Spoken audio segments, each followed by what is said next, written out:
I have to remind myself even sometimes what the actual purpose of government is. And I don't mean what they tell you it is, because they'll tell you all sorts of bullshit. And this goes back to the Constitution itself. Oh, it was written by we the people and defines the social contract and provides legitimate authority for our government. No, no, no, no. Just go back and look at the history for a second. You'll see that there's a big difference between the founders who said, screw you to the king, we're going to be independent, and the framers who committed an unconstitutional, illegal coup against the lawful authority under the Articles of Confederation. That's right.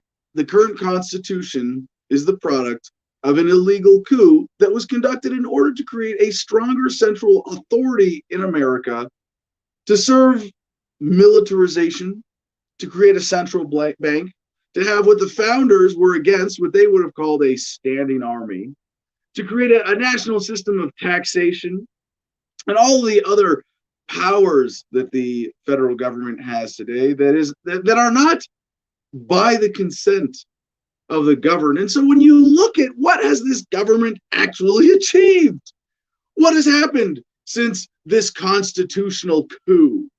What has happened to the American people who were warned by many of the founders against the evils of a central bank?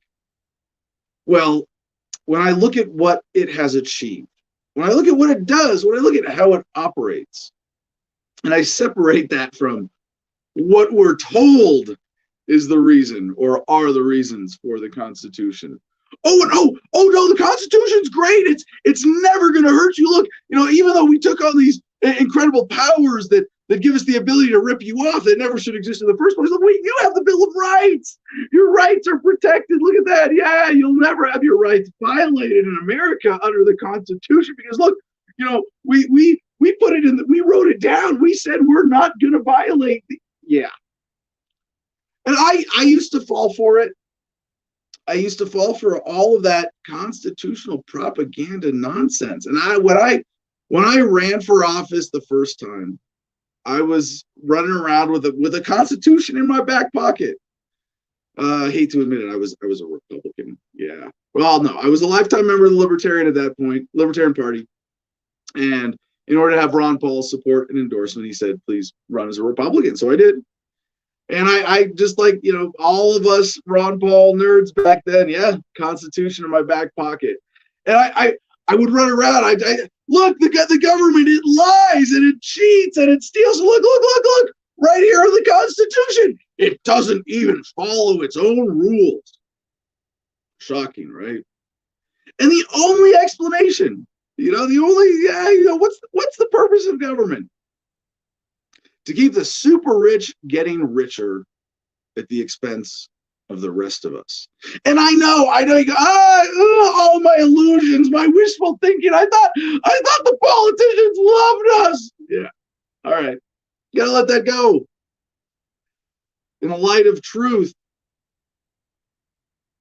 lies you tell yourself tend to fall by the wayside when you're honest. When you really face up to that truth. And right now, there are more Americans than ever facing up to that truth as they face the economic reality of 2020, of the coronavirus crisis, whatever you want to call it. Greenwich time has this story from the Washington Post, Heather Long, headline, nearly 8 million Americans have fallen into poverty since the summer. 8 million. Maybe that's not that many, right? There's 330 million of us. Of course you're going to have, it's things like, no. This is not one of those statistics just fabricated to manipulate you. Now, we do have to examine it for a second and see exactly what is this measuring? What is the significance? What does this measure? What is this fallen into poverty? Was it 8 million people who were affected and everybody else was just fine? No. as the whole of the American economic experience just slides down, lowers in value. Everybody is reduced in their well, except for if you're not you're not one of the profiteers, if you're not one of the government's chosen people who are allowed to keep your business open and go to work. Yeah, that's pretty much everybody. Even people who are lucky enough to keep their jobs face reduced pay, reduced hours, lower income overall, everybody on sales commissions, things like that. No, everybody's suffering. So I mean, 8 million slipped below as everybody started suffering more. We can count how many fell below this arbitrary line. If you're above this line, you're okay. If you're not, you're in poverty. The U.S. poverty rate has surged over the past 5 months, with 7.8 million Americans falling into poverty, the latest indication of how deeply many are struggling after government aid dwindled. Now, it's interesting that's how the story is being told. It's because governments didn't give us enough money, people are poor. Why? Tell me why again. Why was there a sudden surge in need for government money? Oh yeah, Donald Trump, national state of emergency because of COVID, the coronavirus, the virus which shall not be named. Yeah, that like the forced unemployment crisis. I mean, even I covering this haven't used those words in a few months. And you look back, you go, oh yeah, really, what is the defining feature of this whole crisis?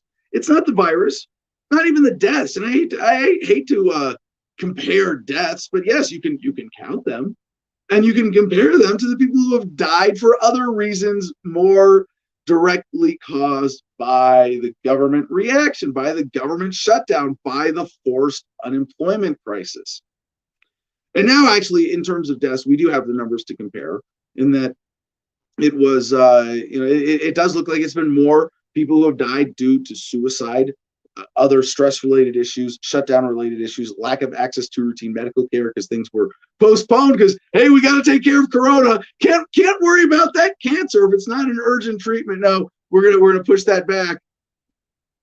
Yeah, there are a lot of people suffering right now, and this poverty rate jumped to 11.7. Back to the story. The poverty rate jumped to 11.7% in November, up 2.4 points since June. Now, that's why are they looking June to November? Was when the government money dwindled? But the major jump in the poverty rate was not caused by that running out. It was caused by the forced unemployment crisis going back to March. Now, this is really not just something that we count in terms of like how much things are getting worse, right? Because you add 8 million more Americans in poverty. Okay. Well, it's not just how bad things are, how much things are getting worse, but the contrast, how much things would be getting better were it not for this. While overall poverty levels are low by historical standards, the increase in poverty this year has been swift. It is the biggest jump in a single year since the government began tracking poverty 60 years ago. It is nearly double the next largest rise, which occurred in the 1979-1980 during the oil crisis, according to James X. Sullivan, professor at Notre Dame. But the professors here, Professor Meyer and Professor Sullivan, created a COVID-19 income and poverty dashboard to track how many Americans are falling below the poverty line during this deep recession. The federal poverty line is $26,200 for a family of four. You think about what quality of life you can afford at $26,200 in America today. It's pretty good. But poverty being at an all-time low, even based on this arbitrary government line that says, hey, if it's $26,200, that's the line. There was a huge increase. We are experiencing a an acceleration of the human experience, an acceleration of economic capabilities, of technology making the value of an hour of human labor so much more because it can produce that many more effective goods and services that come out to a measurable quality of life, standard of living, not just getting higher and higher, but accelerating. Now, when we say that the purpose of government is to keep the super rich getting richer at the expense of the rest of us, what they're doing is stealing whatever they can get away with that is above that, what is in that increased productive capacity. So if technology over a certain period allows us to double our productivity and quality of life and goods and services, et cetera, but then quality of life, only goes up 10%. You go, where'd the other 90% of that increase go? Well, when you see these numbers in the super wealthy bank accounts, they're not just like out of nowhere. Like this comes from you. This comes from us, the rest of us. Like George Carlin said, it's a big club and you ain't in it, and it's the same club they used to beat you over the head with.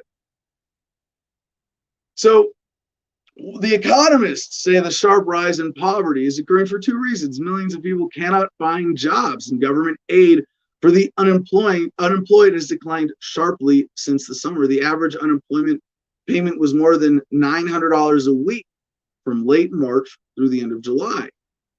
But it fell to about $300 a week in August, making it harder for the unemployed to pay their bills.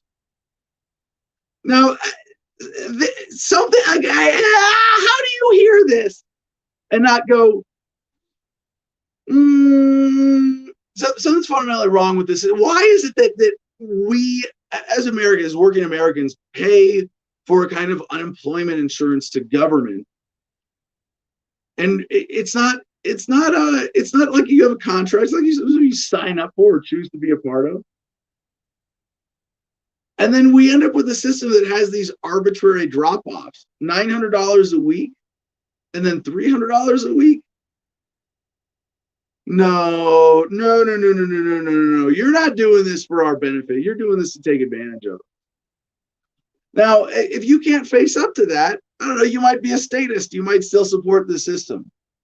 Now, one other related story to this, because this is coming to another breaking point, and we've covered this crisis from the beginning, from the point it became a forced unemployment crisis to a commercial real estate crisis to a residential real estate crisis to so many other related sub-crises, and now on the horizon, still unfolding, something that has been dragged out that I mistakenly thought would have been a little more cataclysmic a little sooner. But this is a managed crisis.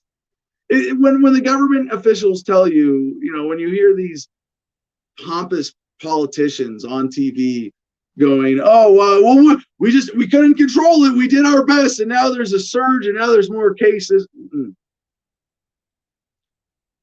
It is entirely within their power to turn off, to stop turning the screws on the American people economically, financially. But we're at this point now where the eviction crisis, if they keep going with this, if they don't back off, right, and it's not going to be from the vaccine. One of the man. Sometimes you just hate to be right. I got another "I told you so" out of the headlines today, when one of the biggest fear-mongering points of the mainstream news cycle now is there's another strain. There's another strain of the virus, and the vaccine might be useless ultimately. So you better stay locked down. You better keep bowing down to the authorities. You better let them decide what you're allowed to do and what you're allowed not to do. So this next headline from Bloomberg Quint: Americans run down checking accounts. as aid cutoff approaches. Americans' cash cushions have been declining for months, most acutely among low-income households, underscoring the already precarious financial situation of the millions of people who may soon lose their jobless benefits. The median household checking account balance surged by 65% after the arrival of stimulus checks in April, formerly known as economic impact payments, but balances have steadily declined since May, according to a report published Wednesday by the JP Morgan Chase Institute. Now, I know that this isn't like perfect, be all end all metric, because there are a lot of Americans who are listening to this message right now, who are doing the smart thing in being ready for yourself and your family. And I'm not here to sell you gold. I don't have any gold sponsors. I don't have any, monetary products I'm offering to you to profit from this myself. I'm offering this to my audience because I think it's valuable advice that's been helpful to me. Don't keep more cash in a bank account than you have to for practical purposes. Have as much as you can where government can't touch it, where it can't be devalued by inflation. Have gold, silver, some other store of physical value that you can access in an emergency. Once you have that covered, have something invested in crypto. Have an alternate way to move money digitally that government can't touch, that they can't use to rip you off. This is the ultimate assertion of freedom, to have that kind of financial free. I don't mean like financial freedom, like, I can afford whatever I want. No, but to have that independence to say, I'm not going to be like the average American whose banking account balance was so low that when the stimulus checks arrived, if you were average, that increased your balance by 65%. And I've been saying, I suppose for a few months now, who has money today? Who has money? Even look around. Like I even talking to friends, family, neighbors out here. There are more people than ever. It was kind of a weird thing. Like before this happened, our conversations about financial stuff, anything related to money, was dominated by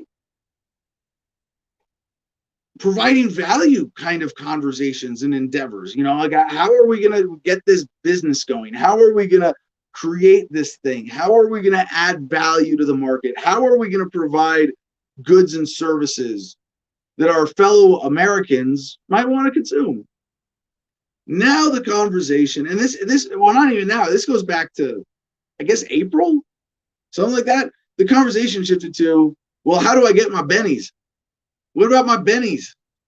How am I going to get on this program or that program or fill out this? What's that website again? Hey, when are those stimulus checks coming? Do I qualify for unemployment? And there's something for me that I really inherently resent. Like about all of this. How much productive capacity of the American people is going towards asking for government handouts instead of doing useful shit? And I know that's kind of like the small thing to complain about, but it's this bigger shift in incentive that is so disturbing.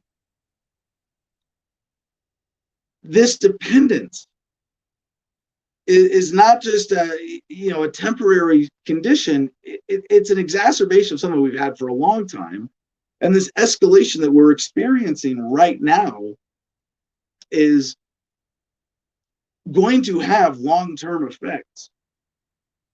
Now, I figured out that how important it was for we the people to write the history of this year, 2020 in America, in the world, for people who live under modern bureaucratic governments who are playing this COVID racket game. It's not a game, it's a crime. It's a crime. It is manipulation in order to rip you off. That's the point of all of this. So what are the long-term effects? Well, any economist could break this down point by point and say, well, there's this and this and this, and productive capacity here and employment gains there. And but the reason I think it's so important for we the people to write the history, to remember this bigger narrative, to remember why this happened, so that we learn the lessons of it. And so the long-term effects of being ripped off like this are that we say, fuck you to everybody who's contributed to this, everybody who's piled onto the fear, everybody who's profited from this racket, and say, no, we're not going to put up with this shit anymore. I'm optimistic. I hope we can learn the lessons. I think we can keep spreading this message. I think people understand this now. I think that the average American has been so screwed over in this last year, has been lied to blatantly over and over and over again, that we're not going to take it anymore.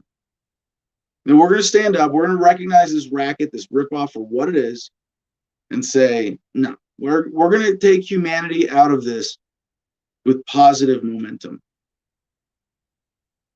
We're going to take ourselves, our families, our communities out of this with positive momentum, in defiance.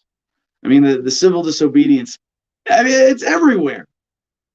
Intentional or not, almost every American has become a civil disobedience activist in the face of lockdown, shutdown orders that are impossible to comply with consistently. And they're starting to put the pieces together. We are. And I think we're going to learn from this and realize government isn't failing. It's working extremely well right now, exactly as intended. Maybe too well. So well that we don't want it to work anymore. And today is December. Smart enough to sit around the kitchen table and figure out how badly they're getting fucked by a system that threw them overboard 30 fucking years ago.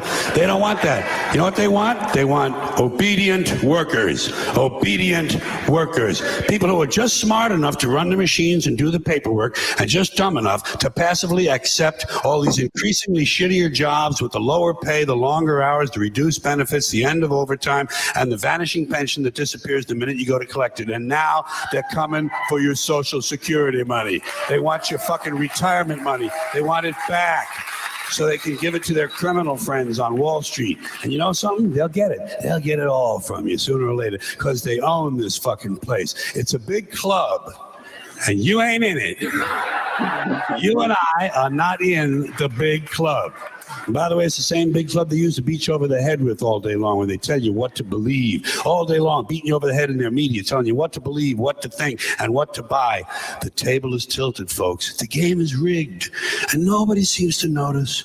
Nobody seems to care. Good, honest, hardworking people, white collar, blue collar, doesn't matter what color shirt you have on. Good, honest, hardworking people continue. These are people of modest means. Continue to elect these rich cocksuckers who don't give a fuck about them. They don't give a fuck about you. They don't give a fuck about you. They don't care about you at all. At all. At all. Yeah. I would like to think that awareness is soaking in at a deeper, broader level than ever before. Everybody's asleep. Nobody seems to notice.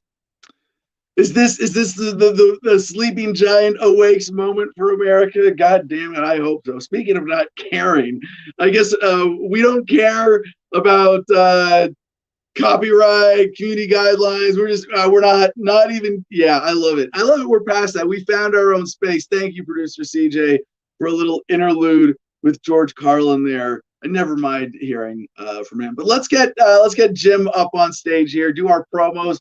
AdamVersusTheMan.com. Boom, boom, boom. Right there. Check it out.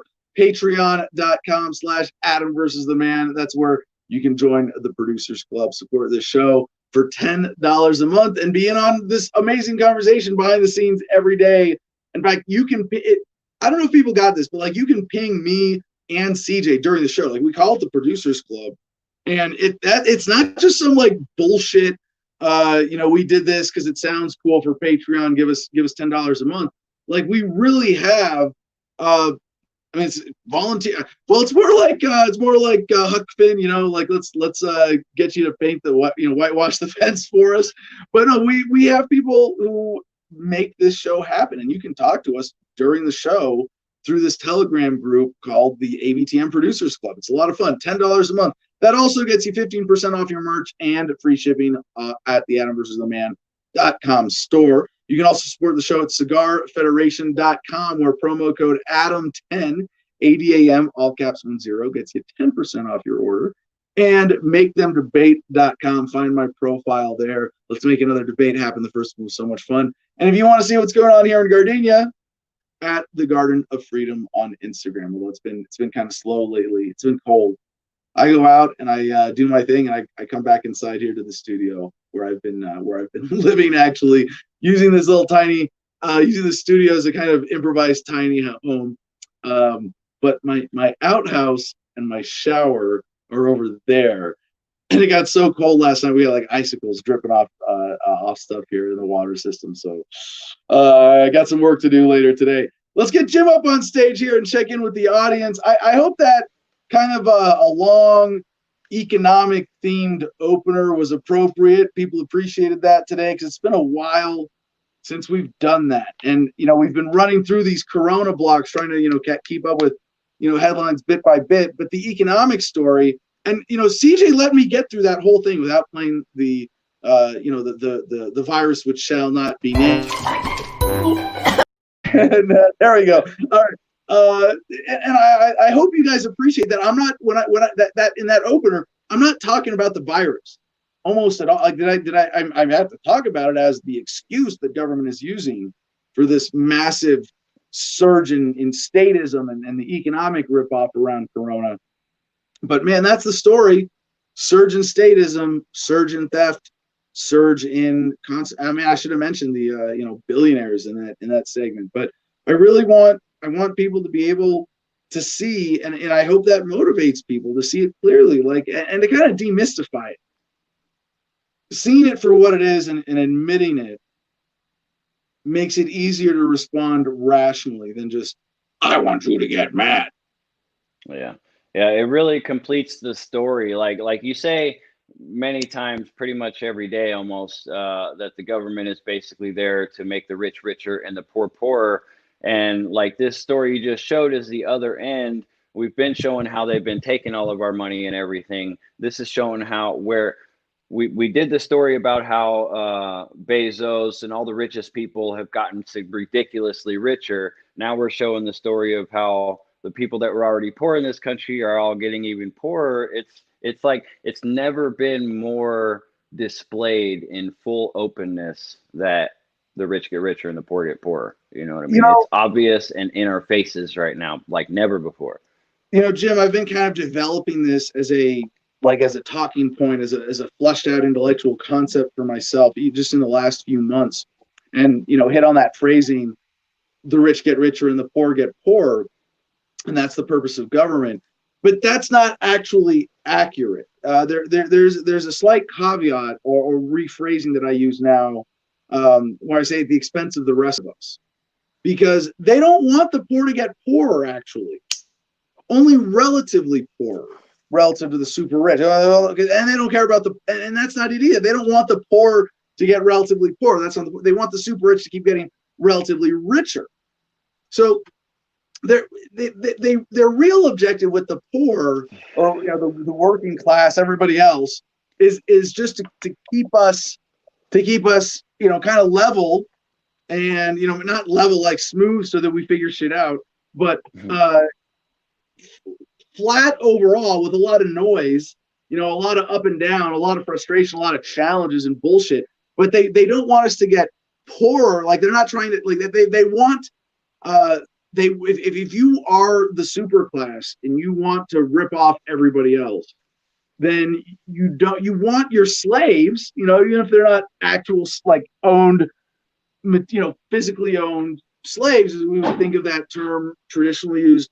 You want them. You want your slaves to be happy and well fed and to be able to go to work and be productive. Like you want them to serve you well. You want them to be capable. But you want the limit to be, but you can't upset the apple cart. It can't come flip over the changer, the tables of the money changers. You can't upset the poker game between us and the super class. Yeah. I think it's an important nuance. CJ? Hey, good morning, gentlemen. I figured I'd give you a chance to take a toke, Adam. I wanted to bring up two things. First and foremost, I fucked up this morning, and Jim knows what I'm talking about. So I'm just going to come out and say it because we all saw it. So for those of you that don't know, I'm also producing a show for Cash Jackson. I forgot to refresh the Patreon. So when we went to hit our promo, I hit the hot button, and it went to Cash's Patreon. So my That's bad. great.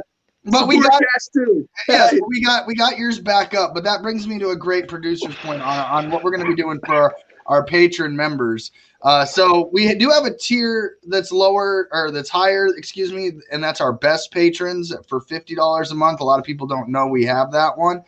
But what I'm going to be doing is I'm going to be making a longer outro for our patrons and be adding just the first name and last initial of our patrons or whatever you want it to say as our sponsor. And that comes from Patreon saying that it's a good method and practice to put your sponsors and your patrons' names at the end of every video. So if you're a patron member for Adam and this show here, you're going to have your name or your business or whatever it is that you want put at the end of all our videos in an outro. And that's going to be one way that you can help support and get your name on every single video we put out there. So you're actually paying to be a listed patron member on our channel. So it's out there forever. So yeah, that's a good idea that I think works out pretty well. Also, I wanted to let you know, Jim, your sleeve is on the way. Adam, your jersey is on the way. I got to the post office yesterday. Do you know how much it takes to ship a beanbag chair privately? $27. It costs more than the beanbag chair to ship a beanbag chair privately and get it there before Christmas. So, Adam, I'm just going to buy you a different beanbag chair. And I'm going to have a beanbag chair that I have no idea where it's going to go or what it's going to do, but I'll have one too. So that's on the store. There is I want to let everybody know the Producers Club for this holiday. There's going to be a Producers Club Christmas discount as well. I'll be releasing in the Producers Club chat. So if you're also a patron and you have access to our Producers Club or you've won entry in, you're going to get that Christmas one. We're just cutting off those extra few pennies that we were making from the previous coupon, but you know, an extra buck here or there for everybody, it helps out. So it looks like we lost Jim on that one, but he's still here on this one. That's why he's got a backup. So anyways, I'll let Jim, you guys get to comment. Sorry about the mess up. But no problem. CJ, before you go, I did this hand signal for those of you who can't see it. The three fingers, the perfect. This just means perfect. That's perfect, right? Finger, you got your index finger and your thumb in a loop, and your other three fingers up. Hey, perfect, right? Oh, there's another. Did you hold on? Did you have a reaction to that when I did it? No, I didn't even. I honestly didn't even notice it. I didn't even notice it. When I point, but you got it right. Clearly. And what I want to say is, fuck you to the alt-right. We took it back. I told you we were going to take it back. You weren't going to get away with this. All right. Hand signal. You're going to take that and make that some alt-right thing. Fuck you. Hold on. This is ours. Wait a minute. Now, before they get their panties in a bunch, I want to let everybody know that Freedom Panties and Freedom Boxers are available now at adamversustheman.com. So that is a huge upgrade. With Mercedes' work, she was able to secure our website, and we now have Freedom Panties and Freedom Boxers, along with an eventual up to, I think there's like 75 more items we can brand and put in our store. So it's going to be pretty awesome once it's all said and done, but it's got to start with Freedom Panties. And if you're listening to Adam and your panties are getting in a bunch, try some Freedom Boxers, get some nuts, and let's continue with the show. Love it. Thank you, CJ. All right, Jim, what do we have from the audience for comments this morning? Okay, Mr. Baxley is first. He just wants to let everybody know that. First. Craig Darty says, hello, all. Kareem M. Mays says, government has achieved nothing except mass murder and excessive spending. Pretty accurate. Well, you can't. I mean, it's tempting the thing is, if you to make those kinds of exaggerated statements, but you got to play devil's advocate, and then you go, "Wow, that's a really weak argument." And I don't know. I don't mean to be. I am I just being contrarian? It's a basic argument.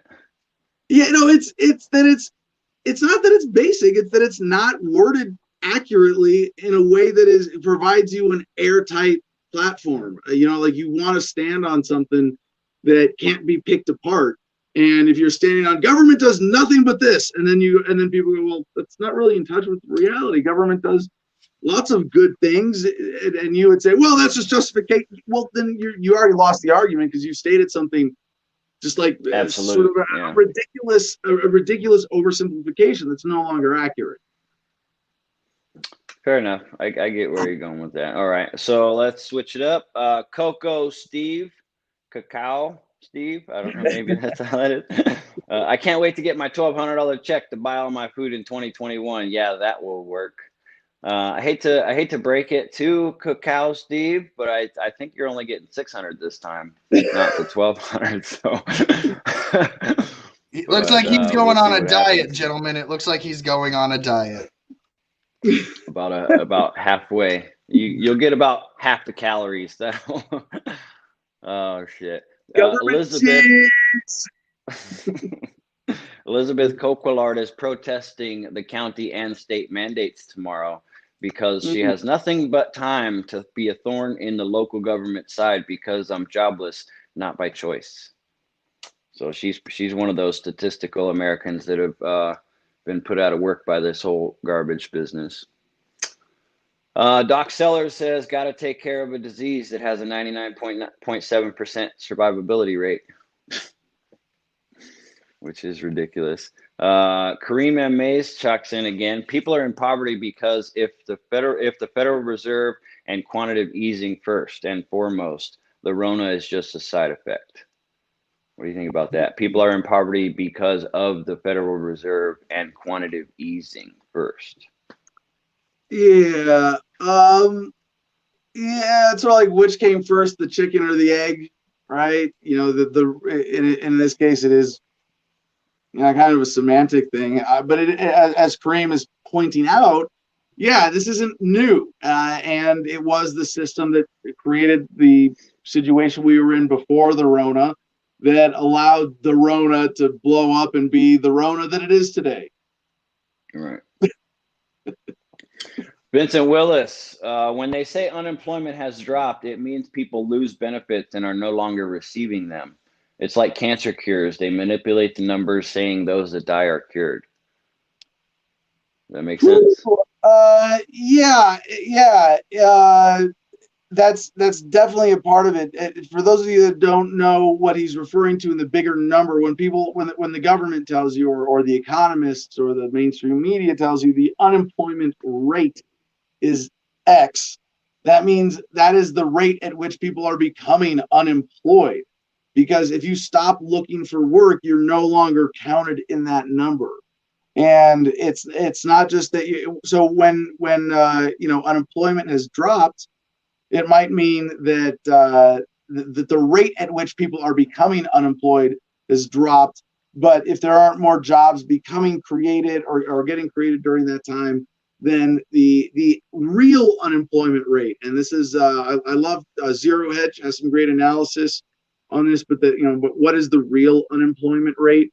And in terms of people who actually aren't in the workforce, so it's definitely a very manipulated number, and as Daryl points out there, it is very much connected to the benefits because it means they have there's so many ways you can look at this, that they're manipulating the numbers to say that things are better than they are or worse than they are, whatever they're trying to do at the time. And unemployment is really important to remember. It's not the number of people who are unemployed. It is a rate at which people are becoming unemployed. Very important distinction. Elizabeth Coquillard talking about food stamps. She said she tried to sign up for food stamps for the first time ever. My husband made like $60 more than the limit. So fuck the lower middle class who is struggling. LOL. That always Yep. killed me. And the benefits, and from what I've understood from people I've known that have gotten them, and when I've gotten them in the past when my child was younger, they're so low, it's almost insulting. You know what I mean? And they put so many stipulations. Like, I mean, this was again over a decade ago. My kid's 18 now, so when she was younger and I had to accept some welfare, I remember one time I tried to go get.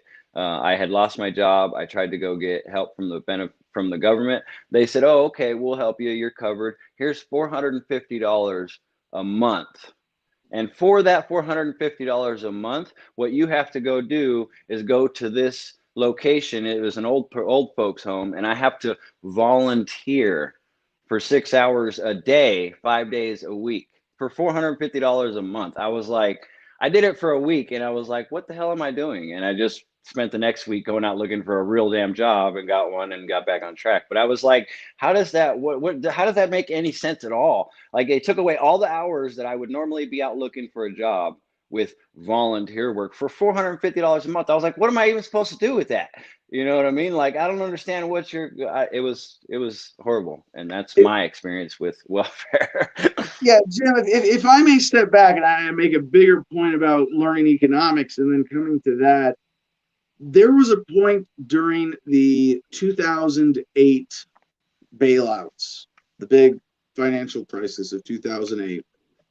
I was sitting at the Iraq Veterans Against the War house in Washington, D.C., watching some cable news bullshit about the crisis.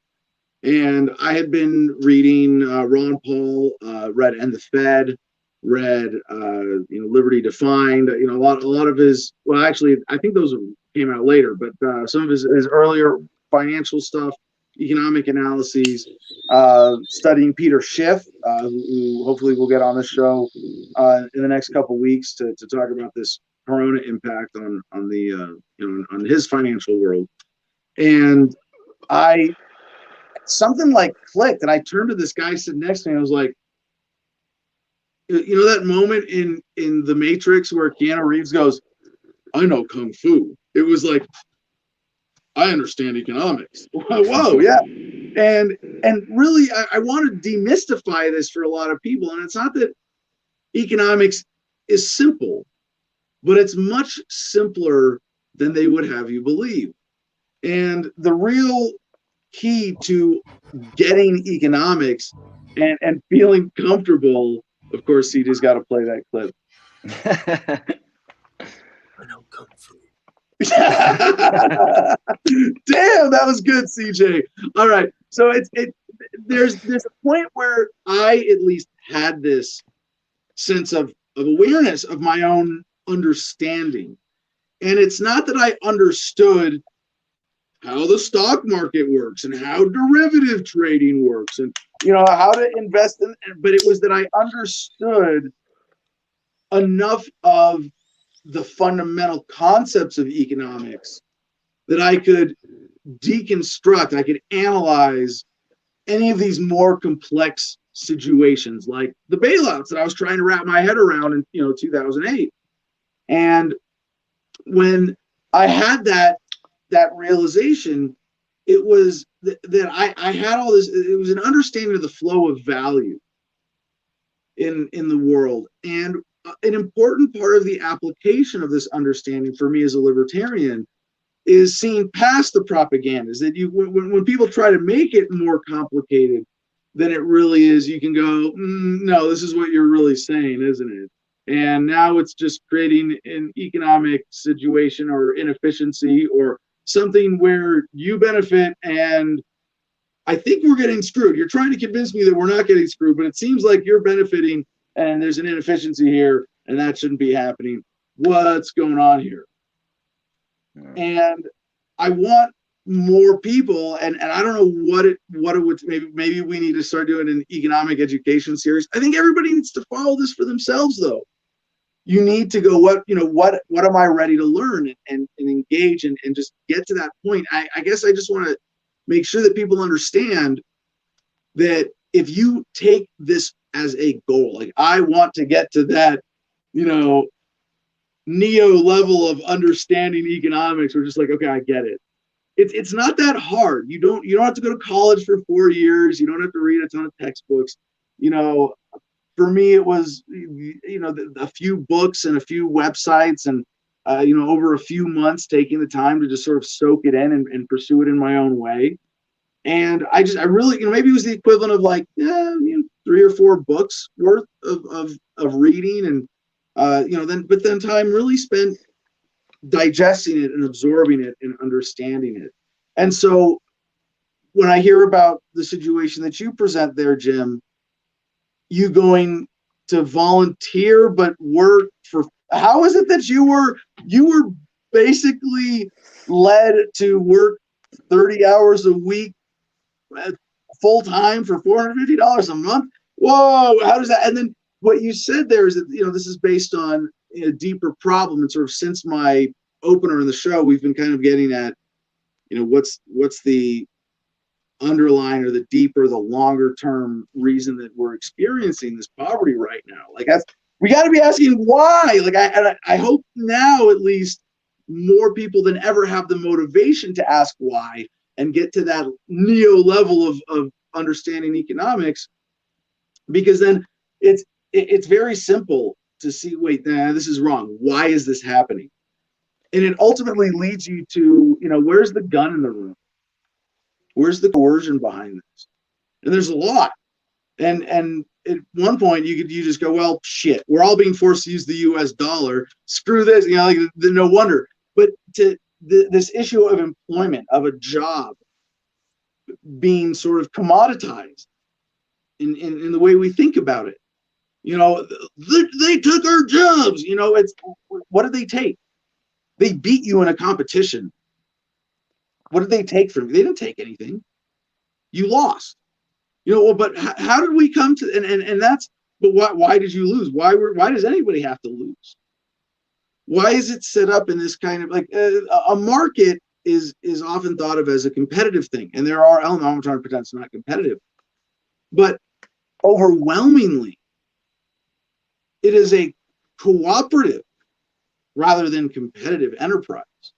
While there is competition at price points or for customers or specific advantages in the market, the cooperation that even makes it possible for those competition points to exist far overwhelms the competitive part. And what we see now, like, again, back to your situation, Jim, the whole premise of government is going to manage employment, government is going to manage your unemployment insurance, basically your retirement, as opposed to you having a choice in where that goes. And then as a result, we have spent how many hours, and you can break this down, and this is heartbreaking. Even you, Jim, with your awareness, how many hours in your life have you spent thinking about playing this system instead of how to provide value for your community, for your family, for the world around you? And how much of that time, you can measure it in terms of how much suffering still exists in the human experience that we haven't been able to address. How many diseases could we have cured? How much poverty could we have ended? How many starving people could we have fed? You go, that's a steep cost to pay for the illusion of government. Mm-hmm. For sure. Yeah, for me, unfortunately, it's way too many hours that have been spent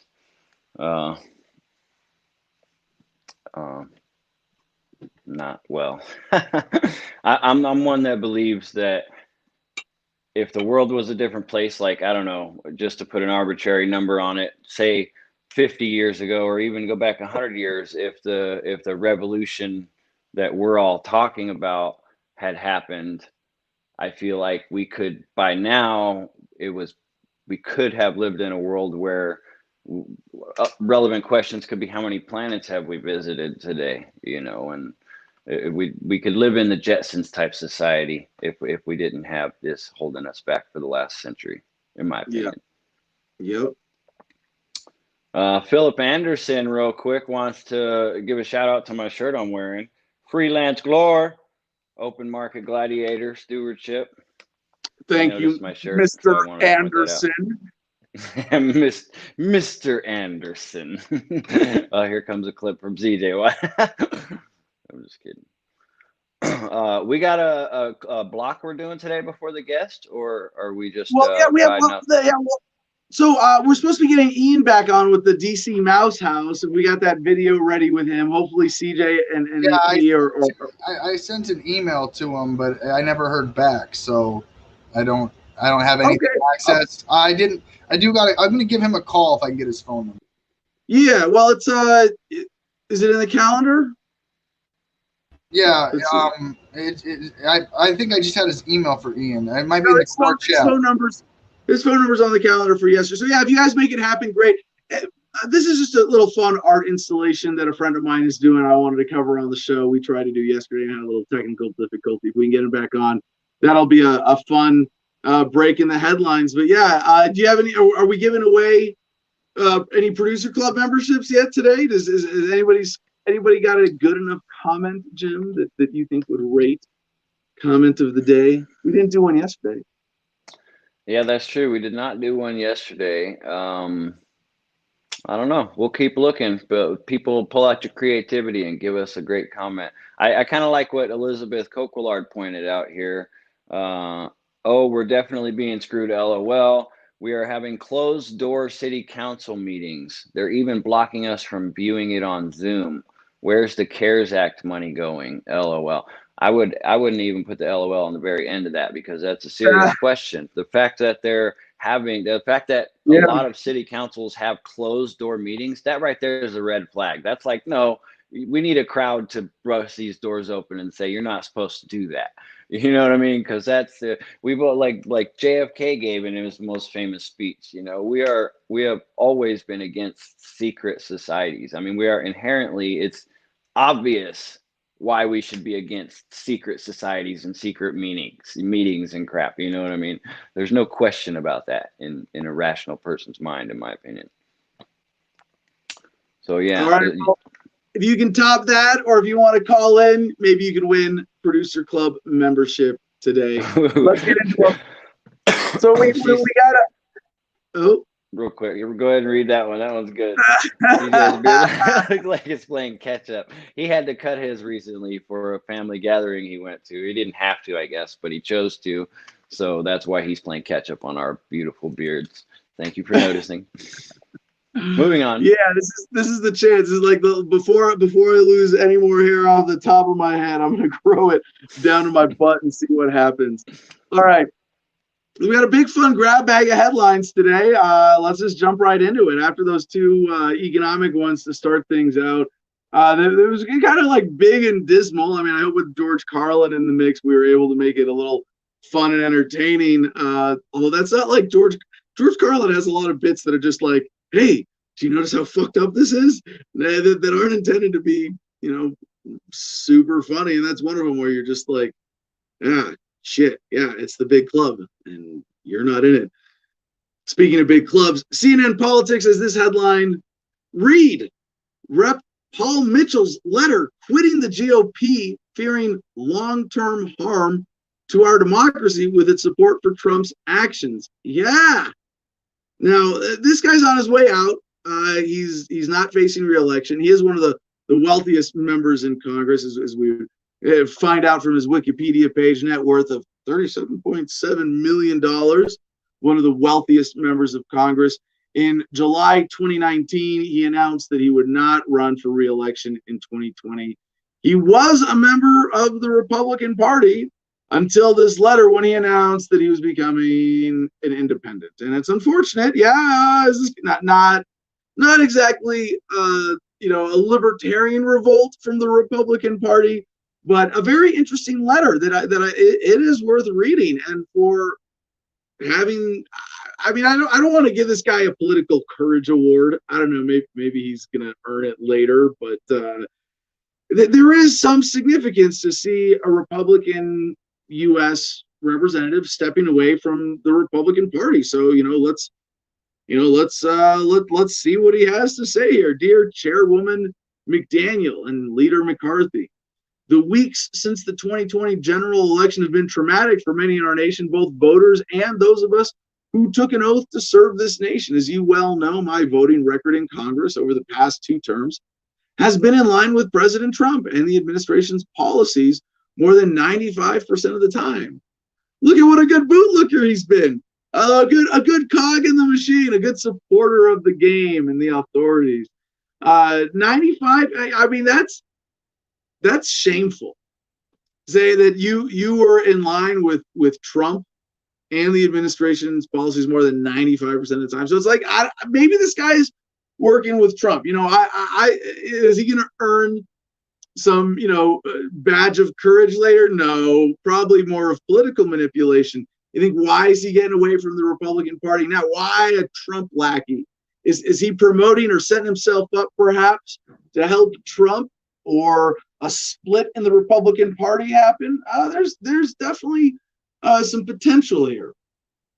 Further, I voted for President Trump in 2020 in the general election, despite some reservations about 4 more years under his leadership. I felt that many policies achieved during the Trump administration have been positive for our nation, whereas the policies espoused by the Democratic Party were too radical and did not reflect my principles. I've also worked hard to support each of you and your efforts. Ronna, you may recall that I spoke with you several times as you considered undertaking the role of RNC chair. It was my strong belief that you could help lead our party and support its core principles. I encourage you to undertake the position. Kevin, I worked diligently with you as part of the Republican leadership team for both the 115th and 116th Congresses. I fervently whipped votes for our policies during both terms on some tough issues. So, I mean, he goes on, he raised almost $800,000 in 2.5 years for the NRCC, National Republican Congressional Committee, whatever it is, to support Republican candidates supported by leadership. That's like the official fundraising mechanism for that. I have contributed personal funds, blah, blah, blah, to innumerable candidates. And, as he goes on, I agree that there have been some disconcerting aspects to this election, with more than 155 million people voting. Both administrative errors and even some fraudulent voting likely occurred. Steps must be taken by each state to audit election results, validate ballots and process and report findings to ensure that every legal vote counts. And he goes on about, who needs to do this. But he says that the president has failed to provide the evidence of the kind of fraud that would impact the outcome of the election. But even just him coming out and saying this, do I trust it? I don't know. So as he goes on in the 2020 election, Trump lost Michigan by 154,000 votes compared to 2016, when his margin of victory was slightly more than 10,700 votes. By the way, a little sidebar here. My old friend Gary Franchi used to be libertarian leaning, is now super Trumpkin, booster number 2, trying to be like Dan Bongino. Came out yesterday, said day before with a video that the Republican electors were, by casting their votes in a symbolic way for Trump for the Electoral College, even though they weren't allowed into the Michigan State House to be able to do it there, that this is groundbreaking, history making, and this is what's going to cause Trump to be able to overturn the results. And it's like, really, Gary, what a sellout. And there are people like, this is so dangerously dumb and wrong. And there's so much, intellectual fraud being committed against Trump supporters to say, oh yeah, he still is going to be able to flip this thing. And it's to skip ahead to the next headline. The Independent had this: pro-Trump election conspiracist arrested for pulling gun on repairman in bogus vigilante sting. This conspiracy theorist accepted more than $200,000 from groups run by former Republican Party county chairman. This now, there might be more to this story. I'm not saying that this is we have all the information on this, but there is dangerous delusion out there. And to see that Gary Franchi has completely sold out all of his intellectual integrity to be wrong over and I mean, he's been wrong about so many things over and over and over again. But, you know, he's getting millions and millions of views on YouTube, which just goes to show that this is a message that they want. They want this message on YouTube. Not this message, not Adam versus the man. No, they want the Trumpkin versus liberal social justice warrior. They want that. Anyway, sorry for that sidebar. To get back to our Representative Mitchell here, the latest independent in Congress. So he goes on to this, about the election and conspiracy theory. So here's where it gets to connect to that sidebar. If Republican leaders collectively sit back and tolerate unfounded conspiracy theories and stop the steal rallies without speaking out for our electoral process, which the Department of Homeland Security said was the most secure in American history, our nation will be damaged. I have spoken out clearly and forcefully in opposition to these messages. However, with the leadership of the Republican Party and our Republican conference in the House actively participating in at least some of those efforts, I fear long-term harm to our democracy. Now, what does he really care about there? The system that has put a lot of money in his pocket can't go away. We can't challenge that. We need to make sure that things are strong and stable and government keeps serving its purpose. Keeping the super rich getting richer at the expense of the rest of us. So he concludes here, as a result, I am writing to advise you both that I'm withdrawing from my engagement and association with the Republican Party at both the national and state level. I will support, contribute to, and fundraise for individual candidates who reflect the principles I hold dear. Further, by copy of this letter, I am also advising Ms. Laura Cox, chairman of the Michigan GOP, of this decision. I am also requesting that the clerk of the U.S. House of Representatives change my party affiliation to independent for the remainder of my term in office. While admittedly symbolic, we all know that symbols matter. Sincerely, Paul Mitchell, member of Congress. Well, Paul, as I would remind you in the words of George Carlin, I prefer to leave symbols to the symbol-minded. And there's a kind of symbolic manipulation that you're doing here. Now, I've put out a couple theories as to what Representative Mitchell might be doing. Why do I care to zoom in on this one member of Congress? Well, he successfully got my attention by changing his affiliation as a seated member of Congress from R to I. Great. There's obviously something else that he's doing here, setting himself up for either a next political endeavor or media endeavor or something else with ex-President Trump. So soon to be lame duck President Trump, I guess, would be more appropriate as a way to refer to Cadet Bone Spurs or Cheeto Jesus or Orange Julius. There's so many good ones out there, but this switching party affiliation, the last time we heard this happening was Congressman Amash, and he went Republican, Independent, Libertarian, and did that in as a two-step process instead of a one-step process, which he is a better politician than I, and far be it for me to question his reasoning, his strategy in that, but I am not counting on Representative Mitchell to follow the same course here. And before Amash, we hadn't seen much of this. Whereas before, you remember, especially in the U.S. Senate, but in the House as well. You think about our friend from Rhode Island, Mr. Chafee, Lincoln. We're both an elected Republican and Democrat. Not something you hear so much in American politics anymore, is with the polarization that we have. So I think this is a story that is worth following and seeing all the different intersections with the more important, bigger picture stories in American politics. But is Paul Mitchell leading a trend, a revolt against the GOP, a split in the party? I could only hope that he has something so grandiose in mind, so selfless. I mean, something that would be like the equivalent of a vow of poverty in order to serve the American people, as opposed to sitting there on $30-something million. But I'm not counting on that. If I had to bet or make a prediction, I would say that Mr. Mitchell is simply on his way out as a lame duck member of Congress, doing a little symbolic maneuvering to set himself up for whatever the next phase is going to be in his political career. All right, we have some chats with the Producers Club. Okay, so we're going to do the guest tomorrow. Yep, we sure are. Okay. We sure are. Great little segment there, though, Adam. And I know the next one is one that you're really going to love to do. So before we do that, can we just take a moment here? Because, like, my anxiety's at, like, a 45. You know what I was thinking?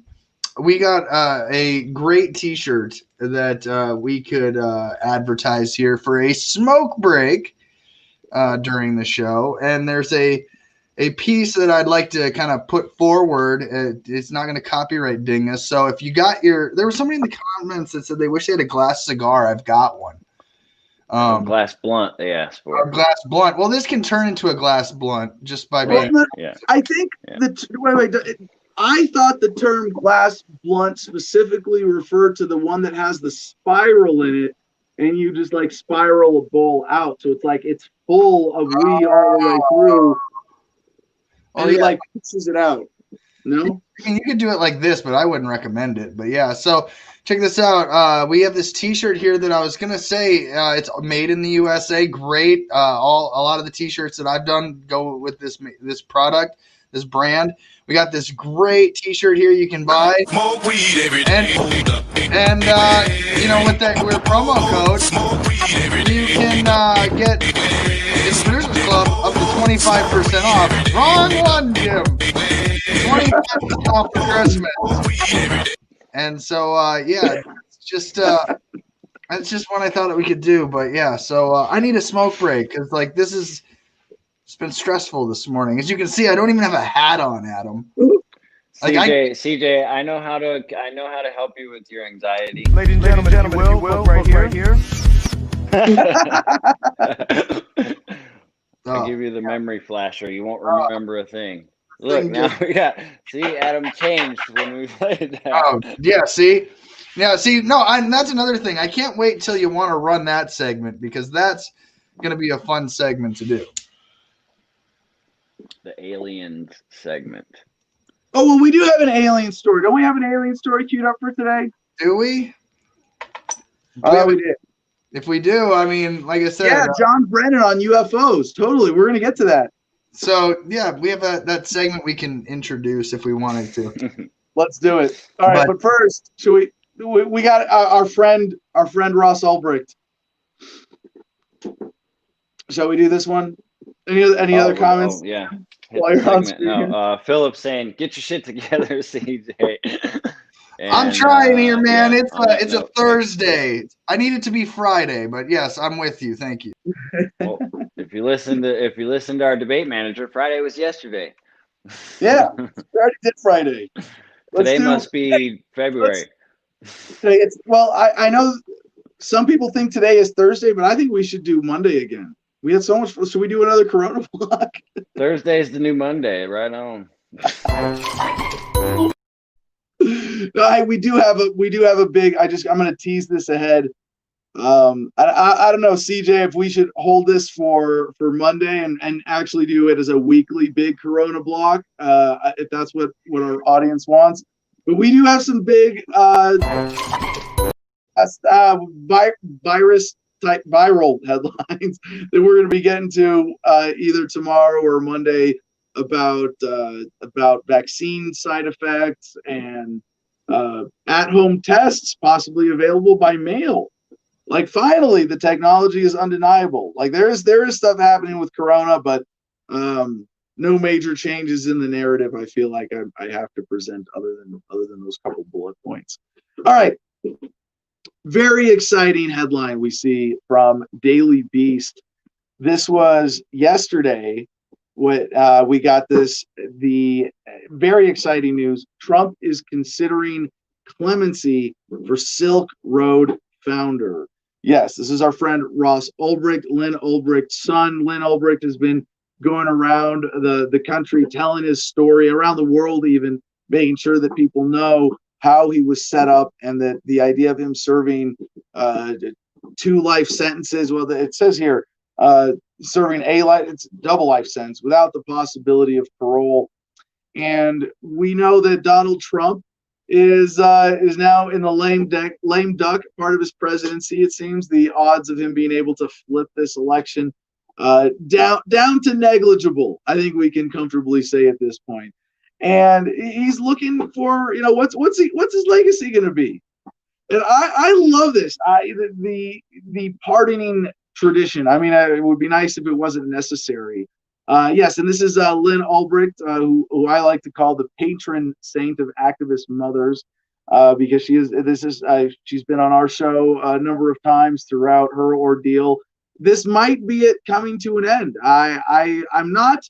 I don't want to count chickens before they're hatched, but I'm excited. I'm optimistic, because I think if Trump wants to put some distinct stamp at the end of his presidency, it's going to be something that is him trying to earn the nickname of, Trump the Forgiving, or something like this. So, to the story, in his final weeks in office before Joe Biden's inauguration, President Donald Trump is weighing granting clemency to Ross Ulbricht, the founder and former administrator of the world's most famous darknet drug market, Silk Road, the Daily Beast has learned. According to 3 people familiar with the matter, the White House counsel's office has had documents related to Ulbricht's case under review, and Trump was recently made aware of the situation and the pleas of the Silk Road founders' allies. 2 of these sources say the president has at times privately expressed some sympathy for Ulbricht's situation and has been considering his name, among others, for his next round of commutations and pardons before the January 20 inauguration of his 2020 Democratic opponent. Now, to go back at this, because I don't think this story is really going to cover this from a fair perspective. When we see already the headline, Silk Road founder. This isn't the worst. We've seen some pretty bad endorsements of the government slander against Ross Ulbricht in the mainstream media. Obviously, this is the Daily Beast. We expect a little better from them. But my personal history with the Silk Road goes back pretty much to the beginning. And I have to say, we're watching Bitcoin hit 23,000 today after I spent so many $5 Bitcoins on the Silk Road. That gets you.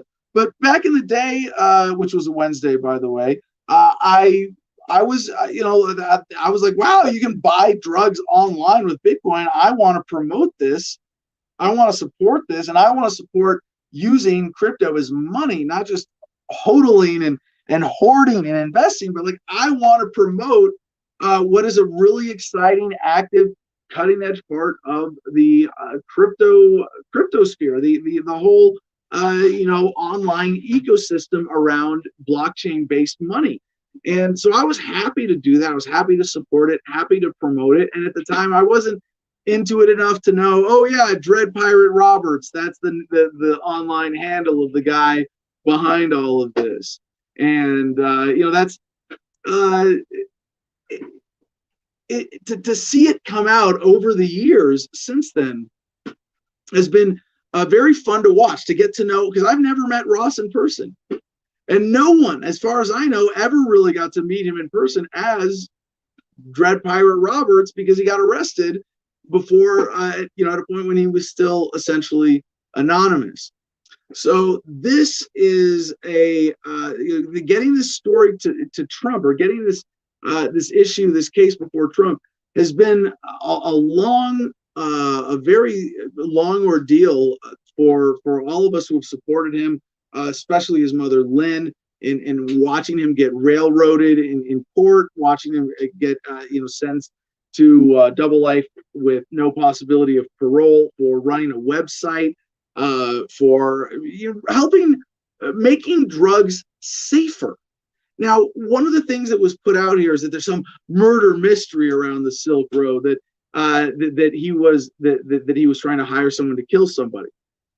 Very easy to fabricate this with a pseudonym when you have FBI agents also posing as Dread Pirate Roberts online. So there are a lot of holes in their case. And the only thing that we can even hypothetically say that he would be guilty of is something that shouldn't be a crime in the first place. And what his mom has pointed out in one of our interviews, Lynn, that if there's a murder mystery around the Silk Road, it would be, why did the government want to stop children from getting medication from the only safe source of it that was saving their lives? And I'm talking about seizure kids who had access to CBD. And this is years ago. Remember, this is before CBD and cannabis were even as lawfully available as they are today. This was, right after 2011, I was getting involved with this. Right after the Adam versus the Man TV show. I remember, I was in an apartment in Virginia doing Adam versus the Man from there, spending time shopping, looking around the Silk Road, and it was eBay for drugs.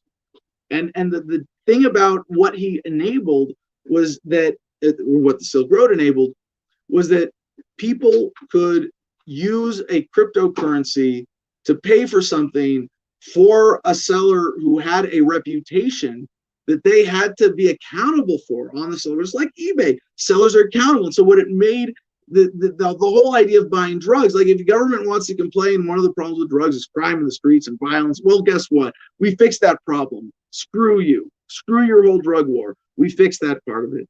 And they still went after this guy. And it wasn't just some honorable law enforcement going, well, we have to shut this down. We can't let this continue.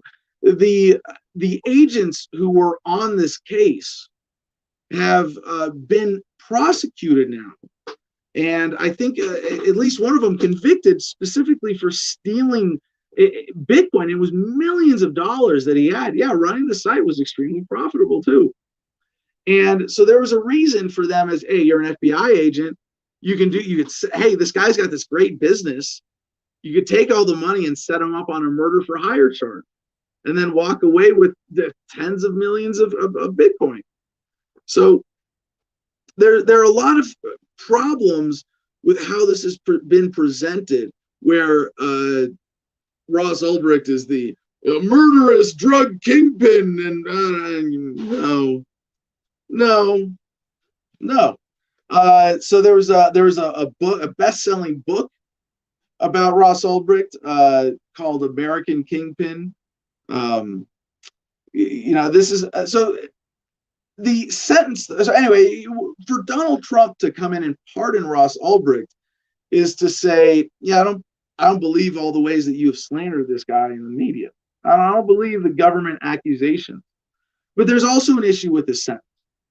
On Tuesday, GOP strategist Andrew Surabian, formerly an official in the Trump White House, posted to Twitter that Ross got screwed by the feds with an insanely harsh sentence. Few people deserve clemency from @RealDonaldTrump more, in my opinion. So there's also a movie set for release in February next year. And as the story concludes, support for Ulbricht's cause is strongest in the overlapping worlds of libertarian activism and cryptocurrency fans, both of which counted Ulbricht as an enthusiastic member prior to his arrest. And now as a hero, but it's not just libertarians. And Ross Ulbricht is, from what I understand, from what I've read of his posts in the forums on the Silk Road, an enthusiastic, thoughtful, intellectual, principled libertarian, and a voluntarist, an ethicist libertarian. As a promoter of crypto, any crypto fan, yeah, of course, this was, and by the way, to the government if the government thinks that those FBI agents, by taking down the Silk Road, ended this phenomena, no. There are tons of sites now There's so many ways the internet has figured out freedom around your tyranny. And what we have here is more a victim in Ross Ulbricht's case, who absolutely deserves clemency. Libertarian Party 2020 presidential candidate Jo Jorgensen campaigned on a platform that included pardoning Ulbricht alongside Chelsea Manning and Ed Snowden. And this, there are so many others. There's a bigger push here, obviously, in Trump's lame duck period here. As for the appeal for Ulbricht, though, that it's those libertarians and crypto people. Yeah, it's strongest support here, but everybody who believes in ending the drug war, everybody who believes in personal freedom, everybody who believes in a fair judicial process, everybody who believes in appropriately proportioned sentences to even real crimes, if there were such a thing here, should be enthusiastic about seeing this injustice fixed. Now, our next related story to put this in the bigger political context, from CNN, it's turned crazy inside the scramble for Trump pardons. Yeah, President Trump may not be willing to accept his term is ending, but as the clock ticks down on his time in office, hundreds of his allies, including some of his closest business associates and many high-profile criminals, are ramping up their efforts to squeeze out the final ounces of his presidential power. Yeah, sort of CNN-style dramatic language. But this is more of a typical, hey, let's pardon as many people as we can. One of the stories that we heard going around this was that Trump was like offering all of his staff preemptive pardons like candy, and to the point where some of them had to turn him down, saying, "Oh no, Mr. President, I'm pretty sure I haven't done anything illegal in your service. Please don't give me a pardon because it'll make me look guilty of something."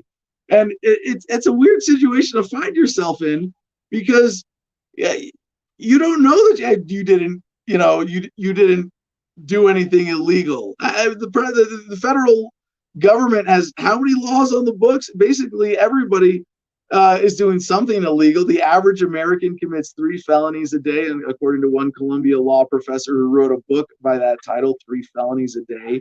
So to the CNN story, pardon push. Nowhere is the end of Trump's term more obvious than in the push for pardons. It's turned crazy. One person familiar with the effort said, that's a shitty citation there, CNN. There's a lot of activity because Trump has shown little interest in using the Justice Department's pardon attorney system for assessing requests for executive clemency. Petitioners are approaching the White House directly, calling or emailing senior advisor Jared Kushner, chief of staff Meadows, or counsel Cipollone. I don't know how to say that. Anyway, when they can't get a hold of Trump himself. So everyone assumed there's no formal process. This is another quote from the person. Literally, the article says, the person said. Everyone assumed there's no formal process and they should reach out to the administration directly. Everyone hopes they have a friend of a friend of a friend of a cousin who they hope will get them to read their email. So if you can get your kid, this is a weird time, right now in American political history for a lot of reasons. But one of them is that we see this scramble for pardons and clemency and for forgiveness for Trump. And I hope that we can share the story about Ross Ulbricht. FreeRoss.org is the website and the hashtag. And hopefully we can get Lynn Ulbricht on here for an update and see what she thinks about this case in the next few days. But very exciting news. And if Donald Trump pardons Ross Ulbricht, I know my feelings don't really matter in all of this. What do I feel about Trump? I mean, most importantly about Ross, I will feel that a delayed, reprieve has been granted. It's certainly not justice. There is no justice for someone who has been wronged the way that Ross Ulbricht has been wronged. Could you make someone whole who has spent years of his life in jail, who has gone through this kind of reputation destroying experience, who has experienced the stress and the pain and the heartache and everything else with what he has gone through, for being lied about, for being helpless in a court system against FBI agents who were setting you up. No, there's no real, there's nothing that I don't know. Maybe Ross has some ideas. If Trump wants to have him over for a beer summit or a toke at the White House, then maybe Ross can tell him what would be appropriate for justice for him. But if Trump does not, now that we know that he's considering this, oh, it's going to hurt me right in the feels, man. If Donald Trump declines to pardon Ross Ulbricht,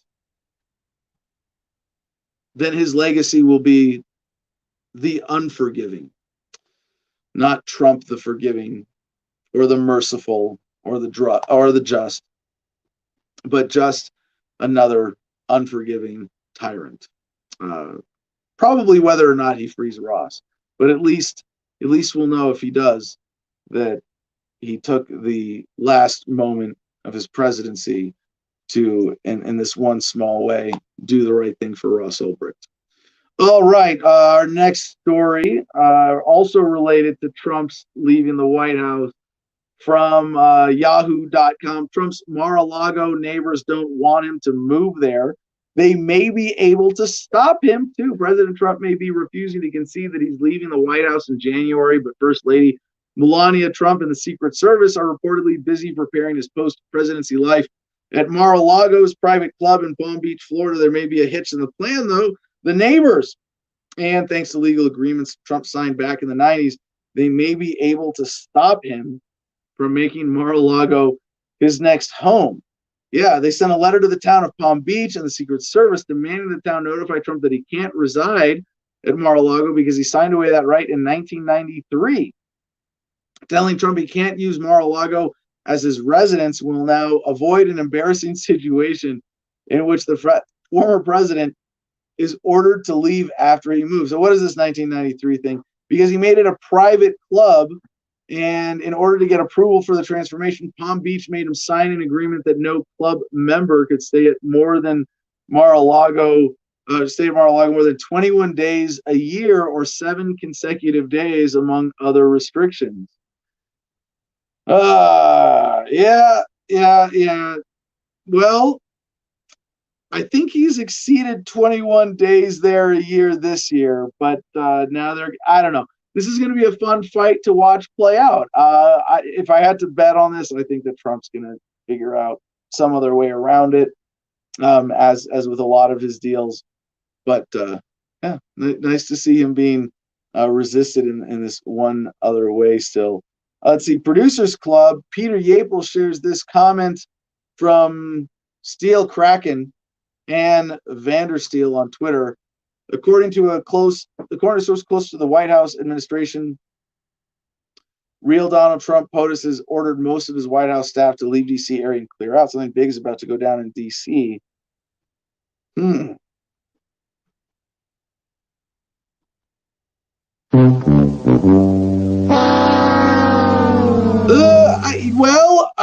I'll check back in with y'all before we close out the show in about 30 minutes here to see if there's some other breaking news with this.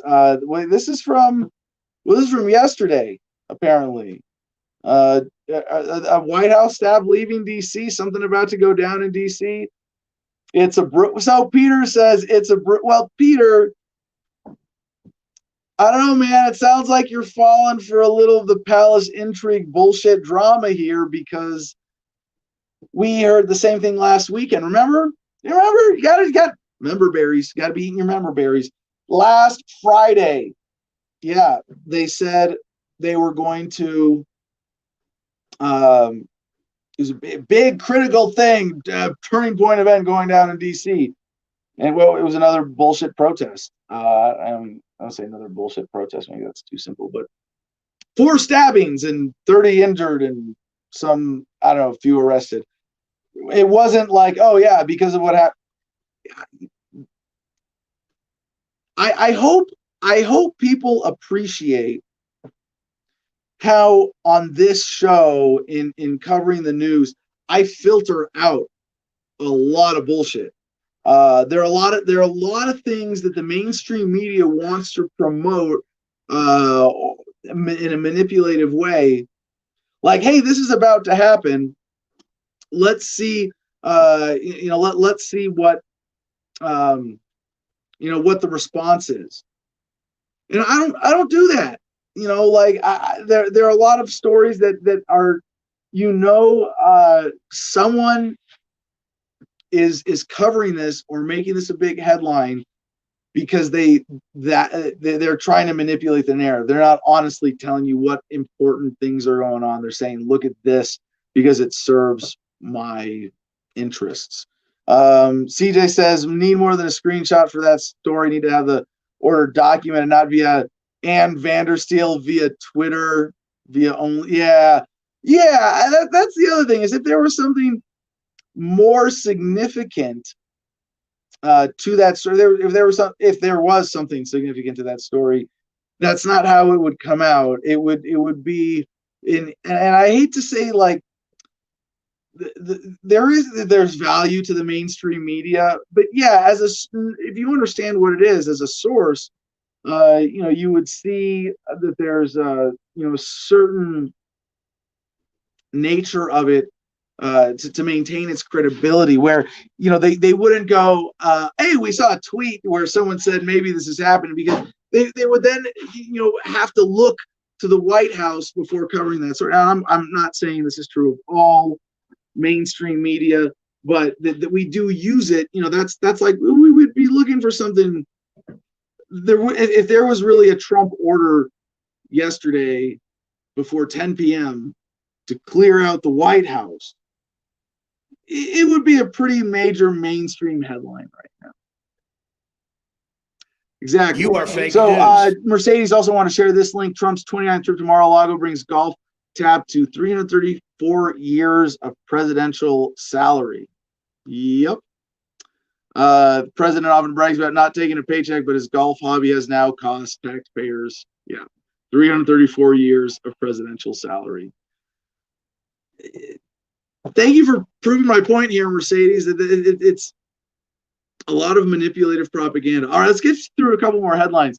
Next two headlines go together very nicely. The Columbus Dispatch: ATF agent accuses Columbus police officers of excessive force.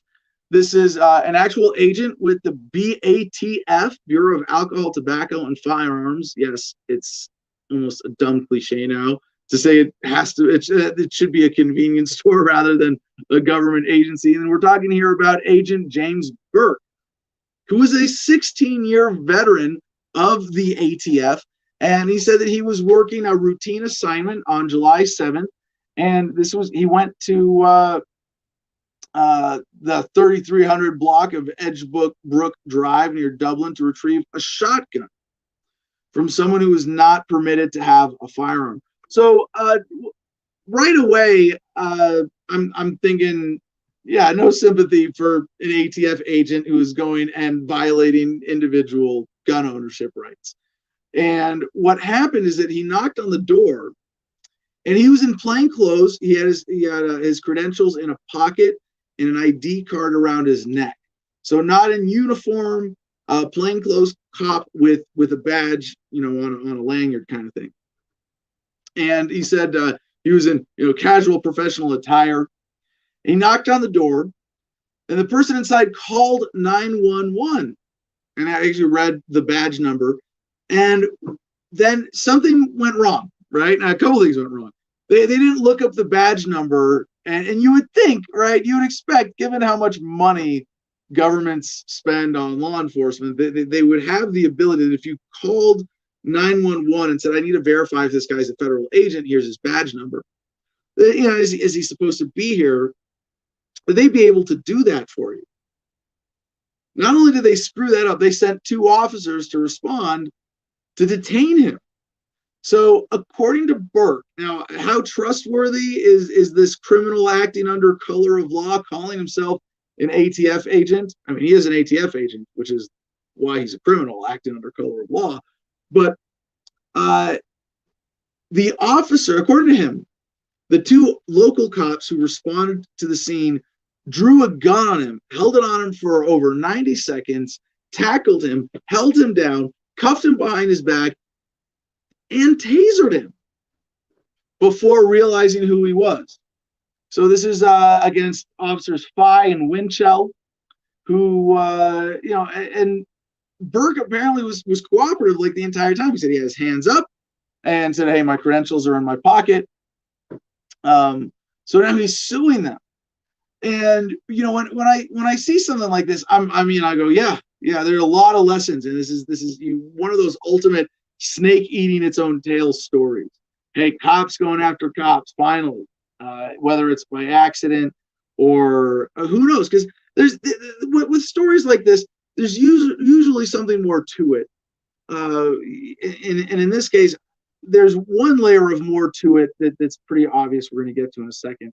But I suspect you have an ATF agent operating in local cops' territory on their turf, so to speak, that there's going to be some other jurisdictional conflict, or maybe something specifically with this guy, with this federal agent who thinks he's a cowboy. Now, why would I say that? Well, one of our producer club members, I believe it was Mr. Status himself, did a little research, looked up this guy. Not hard to find. This is from WCPO, ABC Cincinnati. And this is a story from October 16, 2015. Going back 5 years. Yeah. The headline is ATF agent charged with stealing wine from Kroger. Now, apparently what he was doing was going through self-checkout with hundreds of dollars worth of alcohol and charging himself a tiny fraction of that. And now he got caught by the store employees. Like this seems, by the way, this seems like a pretty easy theft to get away with, right? You go to a store that's got self-checkout, and then you just whoops, skipped a couple. I missed that. Oh, silly me. I thought I scanned it and or I ran it past, and there's so many ways that you want to rip off a self-checkout line. It's not that hard to get away with, especially when the people you're up against are mostly are close to minimum wage grocery store employees at a Kroger. So apparently he got caught because he was doing this multiple times. And so the employees were watching him. And CJ's got it on screen there. Paid $19.96 for 4 bottles of wine valued over $200. And then he's entering false codes in the self-checkout system. And here's the crazy thing. Didn't lose his job. Yeah. According to this story from ABC from 2015, yeah, there you got him knocking on the door. We went to Burke's house for comment, but no one came to the door. We also contacted the Bureau of Alcohol, Tobacco, Firearms, and Explosives. A spokeswoman said the agency is aware of the charge and that it is handling the matter internally, but would not comment further. So I think calling this guy a cowboy among law enforcement would not be a tough assertion to back up. And now that he's tangling with local police, I would bet money that he's got a different version of events than the officers who allegedly tasered him multiple times. The story isn't really credible that a couple local cops would go and rough up an ATF agent or even someone claiming to be one, unless even if they were misdirected by 911 in their response. So it's going to be interesting to see how this plays out, and I hope we have a lot more stories like this, not just of exposing law enforcement and going, hey, you should know that the average American, your federal law enforcement agents, when they show up at your door, not only are they a lot of scumbags in the ranks, as Donald Trump would say, they're not sending their best people.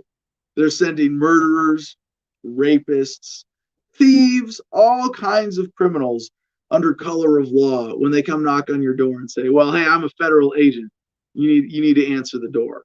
And I hope that we see more stories like them. Also, in hopefully, I mean, one way or another, something's going to come out of this lawsuit, and I look forward to following up on this case.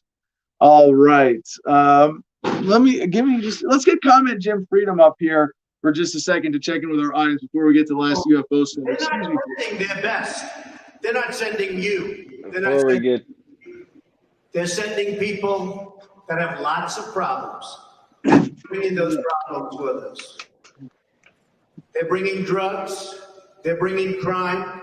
They're rapists, and some, I assume, are good people. But I speak to border guards, and they tell us what we're getting, and it only makes common sense. It only makes common sense. It only makes common sense, Adam. It only makes common sense.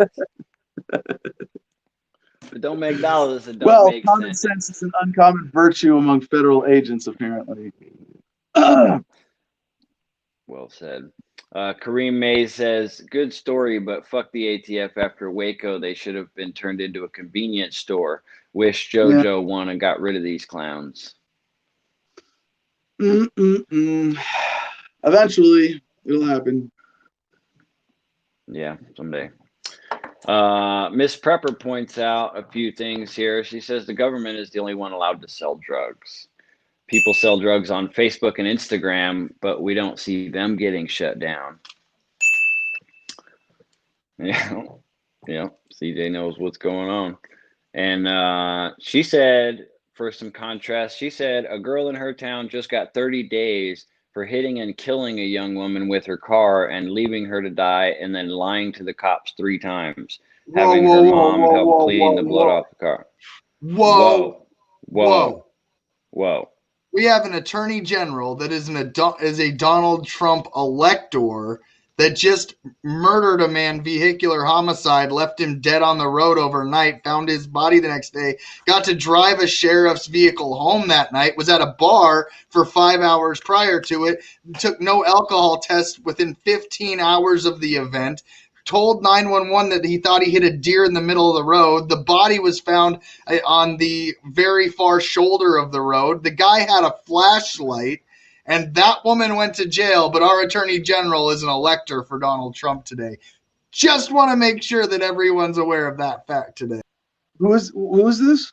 Jason Ravnsborg, Attorney General for the state of South Dakota. We've been trying to get you to report on it for a while. South Dakota. Yeah. No, I remember you showed me that story. Yeah. We didn't cover it? We've covered it briefly. You did say we'd follow up, but here's a follow-up. We'll put the comment back up, Jim. Here we go. Let me go back to it. There you go. Jason Ravnsborg, Attorney General, South Dakota, is the guy According that we're to talking Wikipedia, about. Jason Richard Ravnsborg is an American attorney and politician from South Dakota. Like I said, he is attorney. I believe I have not committed any crime.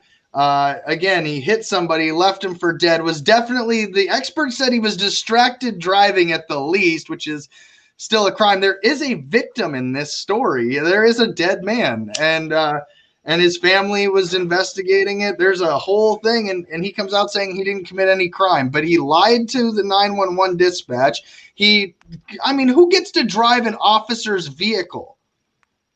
Who gets to drive an officer's vehicle home? There's a lot to this, but just to point that out, though, that, 30 days at least for hitting a young woman and leaving her to die. Well, our attorney general left somebody to die and lied about it. And he's an elector. And in Ross Ulbricht's case, nobody died. And in Ross died. Ulbricht's case, nobody died. And here we he are. Got the most time. What parallel universe are we waking up in today? As Mercedes would say, tiny black holes. This has to do with CERN. So let's get CJ back on here. CJ, let's do a full follow-up on the South Dakota Attorney General case. Take your pick of the buffet, man. Take your pick. Find a good summary for us to get into it tomorrow, and we can get into it. That's exactly the kind of update I was waiting on, because when you first brought it to my attention, it was hey, something just happened, and we're still waiting on a lot of details to come out. It sounds like enough details have come out at this point. We need to go back over everything. Wasn't there a video of him saying he thought he hit a deer or something? No, it's the 911 call is him literally saying, I hit something in the middle of the road. The experts say that his body was well into the shoulder with a flashlight. Like, that's what the experts are saying. These are what the people investigating on the ground are saying. This man was allowed to be an elector. The governor of South Dakota stepped down to be an elector from a scheduling conflict. The attorney general didn't even step down after murdering somebody. I mean, it's like, yeah. But yeah, no, I'll throw a good one in the Producers Club chat, and we'll throw it into the pile like every other story. But yeah, it's one that we should at least have on our radar, because how many people get to be an attorney general of an entire state, Adam, get to leave somebody dead in a ditch, say it was a deer, get to drive a sheriff's vehicle. The fact that I can even repeat it like this is driving me nuts. So but again, once you cover the story, and if you gave it its due segment diligence, you'll see what we see. It's a vehicular homicide. The government's covering it up. But Kristi Noem is trying to stay as far away from it as she can. Why would she give up being an elector for a scheduling conflict? Oh, but Jason Ravnsborg doesn't. So they can't meet together in that room. So they can't have a conversation about the investigation of vehicular homicide he committed. It's insane here in South Dakota that we have to wake up to this, but this is our government. All the libertarians out there, like Kristi Noem, most libertarian governor ever. It's like, there's an actual victim, you idiots.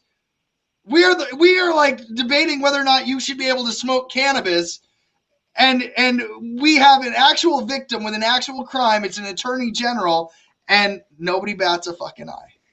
It's insane. He's still at his job today, Adam. He is getting paid with taxpayer dollars today. His legal fund to fight against the charges that will eventually come is being paid for by tax dollars. Oh, thank you, Elizabeth. Yes. And that kind of anxiety is like, man, I don't understand how they get away with it. But at the end of the day, it's what's happening. So like I said, I'll throw a good article that sums it up and a breakdown. We tried to get you the watchdog.com article. Maybe because they're the ones that are in South Dakota covering it. So I'll get you their article when they have the summary article. And we're at the point where we've literally been saying any day we hope to wake up and he's got charges of vehicular homicide, where at least a jury trial's happening.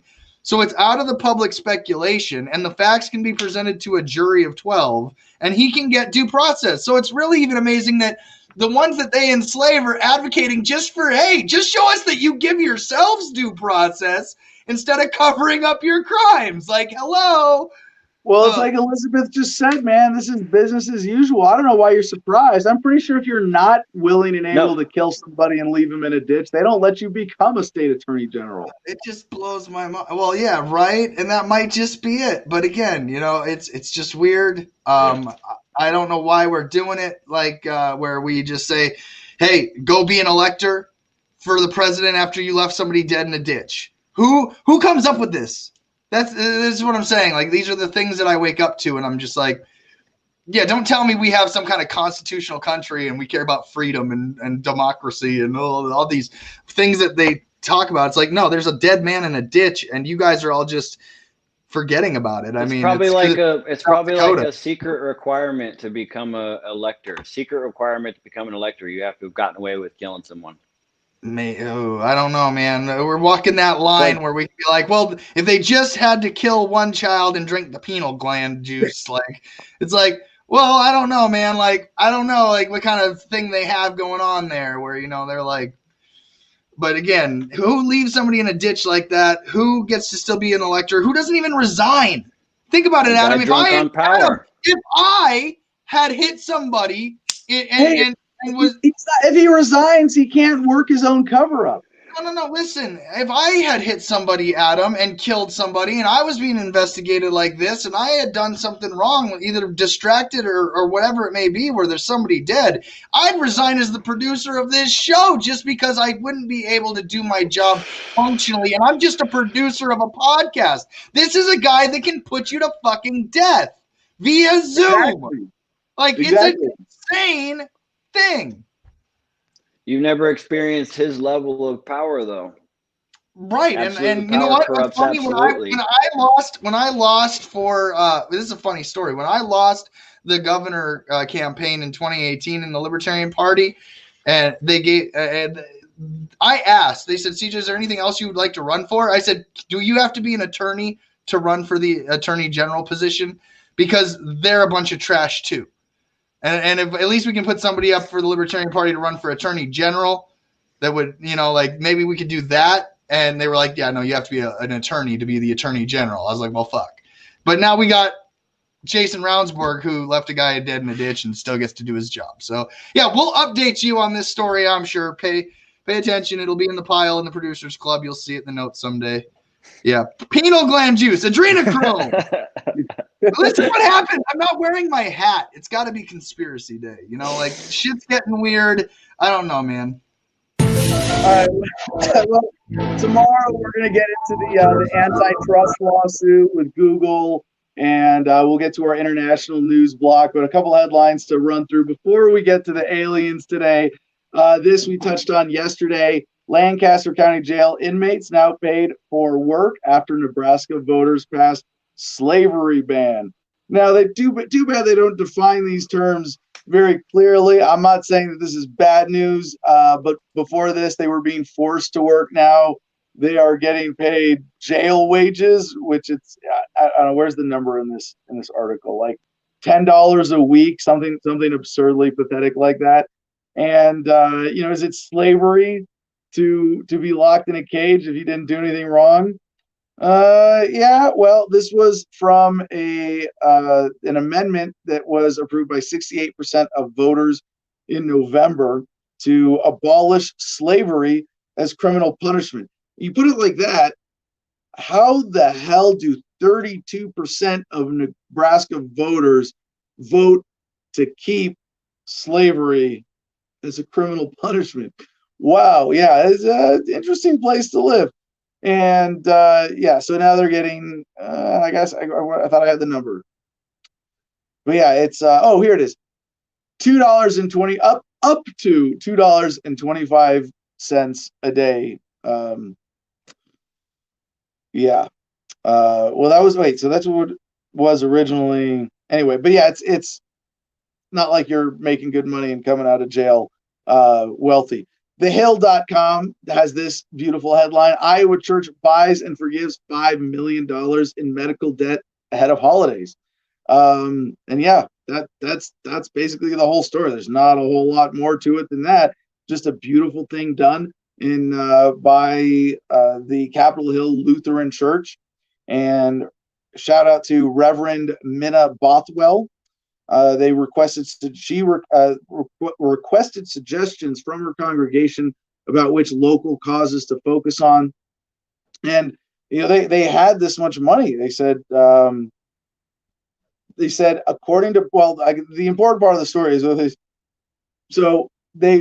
church members. I got to get into this just a little bit. Church members suggested Bothwell contact RIP Medical Debt, a nonprofit charity focused on buying debt from collection agencies rather than asking the afflicted individuals to pay the price. We asked them how much money it would take to forgive all the medical debt in Polk County.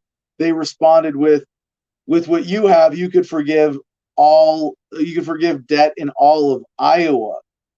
And what did it cost? According to Bothwell, the nonprofit told her roughly $8,000 could buy $5 million worth of medical debt in Iowa.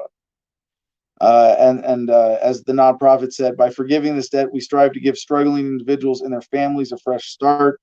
I mean, this is really for $8,000, you relieve $5 million worth of debt. I mean, there's so much wrong with this injustice that they're addressing here, but that they're able to do this. That if a church, if you buy the debt and forgive it, you can alleviate so much more suffering than the individuals, burdened with dealing with debt collection and things related to that would be dealing with.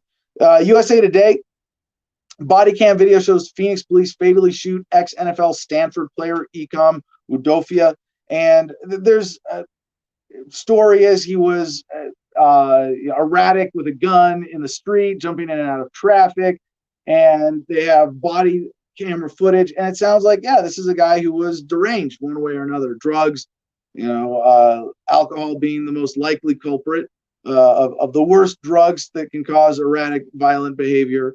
I've seen someone given PCP, have not, I don't say similar reaction, but similarly, out of hand. And it turns out, he had a BB gun, and they fired all sorts of non-lethal stuff at him before eventually shooting and killing him. No, you don't need to play this, CJ. We don't have to get into this. I just, at what point do you go, we have drones, we have cargo nets. Why the fuck are we getting into shooting fights with people who just lose their minds and simply need to be subdued? And this is where, the technology might be scary, but think about it for yourself. Put yourself in this situation. What if you were drugged? What if someone poisoned you? What if you accidentally took too much of a drug?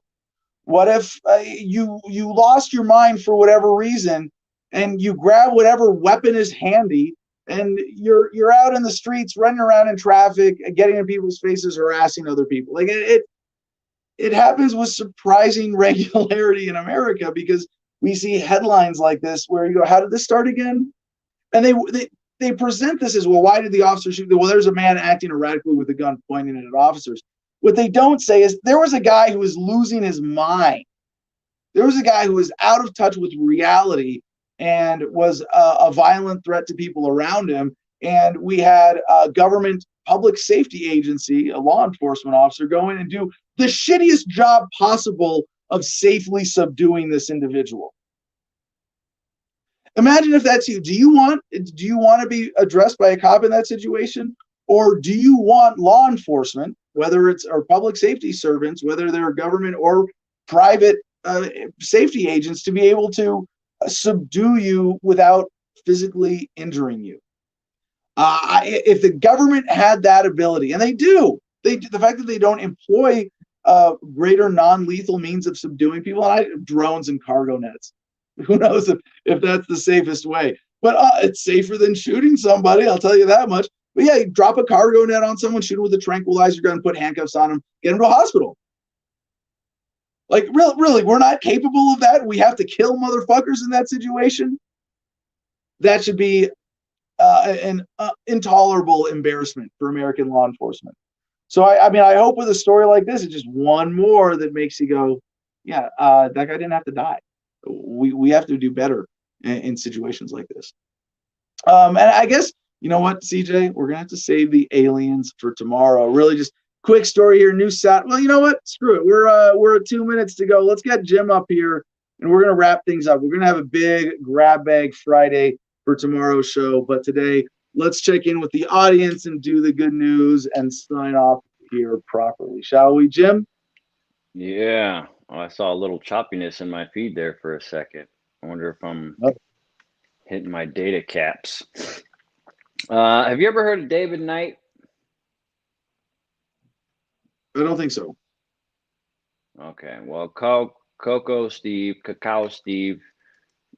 said, can you get David Knight on? He was fired by Alex Jones. Sure. He was fired by Alex Jones, effective immediately. If anybody wants to email me, my InfoWars email is terminated as well. Use David Knight Show at protonmail.com. So Marcus can reach out to that then, hopefully, and that would be cool. Hey, Good fun suggestion there. I got to talk to David Knight once during the election night coverage in 2015. It was pretty interesting. Yeah, InfoWars let me talk for 7 minutes on his show. Crazy, huh? Whoa. That's awesome. For what we were talking about earlier, Elizabeth Coquillard said, I believe you receive your get out of jail free card on your first day in office. It depends what office, and depends what your party affiliation is. If it's libertarian, you don't get any of those cards. That's what I was going to say, unless you're libertarian. That's all I was going to add to that. That's funny. She says also, I just argued with a lady today who said inmates should be the vaccine guinea pigs. It's crazy how people dehumanize the incarcerated. Yeah, that's horrible. Yeah. Horrible thing to say, Yeah. horrible thing to think. No one should be guinea pigs for anybody under any circumstance for any reason. Yeah, the bigger just dehumanization of anyone accused of a crime. There's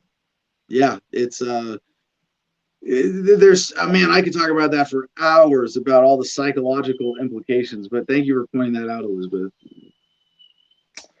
Okay, one more from Twitter here. Eco Junior 1337. Hey, what happened to the guy that was investigating Harrison Deal's fatal car accident? Does that ring any bells to you? No, but Harrison Deal. All right, well, you got me Googling. Got him Googling. Might have another cool story. Who knows? Let's see. So, in so, prison, that card is always missing from Monopoly.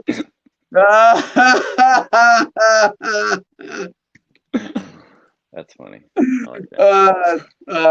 It's only funny if you've been to jail. What did you? Yeah, no doubt. What did you find out about the Harrison Deal's fatal car accident? Yeah, so this is an obituary for Harrison Deal, age 20. This is from December 8 of this year. AJC, Atlanta Journal-Constitution, I believe. Harrison Deal didn't stand out because of his lanky 6'4" frame and passion for Georgia politics. His contagious smile, easy laugh, and humble nature made him many fast friends and admirers. Let's see, died Friday in an auto accident on I-16 in Chatham County. Campaign aide for Senator Kelly Loeffler said he was traveling to advance an event with Vice President Mike Pence at the Savannah airport. This is why I suppose this might be a suspicious incident. He was a beloved member of our campaign team, Loeffler said. So maybe we'll look into this a little more and find out. Yeah, well, hold on. One more thing here real quick. Both Loeffler and Governor Kemp canceled their appearances with the vice president after hearing of Deal's death. All right, well, if there's I'll keep this tab open. If I find something more about it, we'll come back to it, but I don't see any follow. If anybody wants to send something to the Producers Club, please do, or to our commenter there. If you want to email me a link, adam@thefreedomline.com. I do get to check my email before the show every day. But this reminds me, we did say we would check back in on DC, and what was it, Ann Steele, whatever her name is, saying that they cleared out the White House on Twitter. What's going on? Peter had a lead from the Steel Kraken and Vandersteel. Yeah, what's going on with this? Their White House staff told to leave DC? No. I don't know anything about that. I haven't looked it up. No, I've got you on this one too, Adam. This is essentially the skeleton crew going into the transition team. And so people that are essentially deemed non-essential to the transition are essentially going to be getting the boot and leaving their respective offices. And so in one particular way or another, it's being reported however you want to see that. So yeah, that's all it is. It's just a transition, people. It's like when you got two platoons and they're switching over, they take half this platoon and half that platoon, and they cut this half and they merge together and then they take over. It's a transition, people. That's all it is. Yeah. Donald Trump couldn't possibly be losing. The only reason he could be asking staff to leave the White House is if something else is going on. It's big. This is it. I'm Gary Franchi. You have to watch this video. It's going to get 1 million views because we love Donald Trump so much. He is our Cheeto Jesus, and we will follow him till the end of the earth. There's no way any bad news could ever be happening in the Trump White House. Yeah, of course. They've got their base conditioned to respond like that, or they've got a team of propagandists hired by Trump's who knows what to get out these false narratives and get people suckered into this kind of drama and delusional worship of authority. It's sad, and it's weird that Peter got, I don't want to call out Peter too much on this, but that Peter who is unquestionably libertarian, maybe got presented this little snippet. Oh, White House staff are leaving. Something unusual about it, and instead of being able to just see through it right away, even he's got to bring it to my attention. Well, maybe he just wanted to hear me talk shit about the Steel Kraken and Gary Franchi today. Who knows? Who knows? Who knows? There's still time, man. There's still time. There's a lot can happen. Smoke weed every day. Smoke weed every day.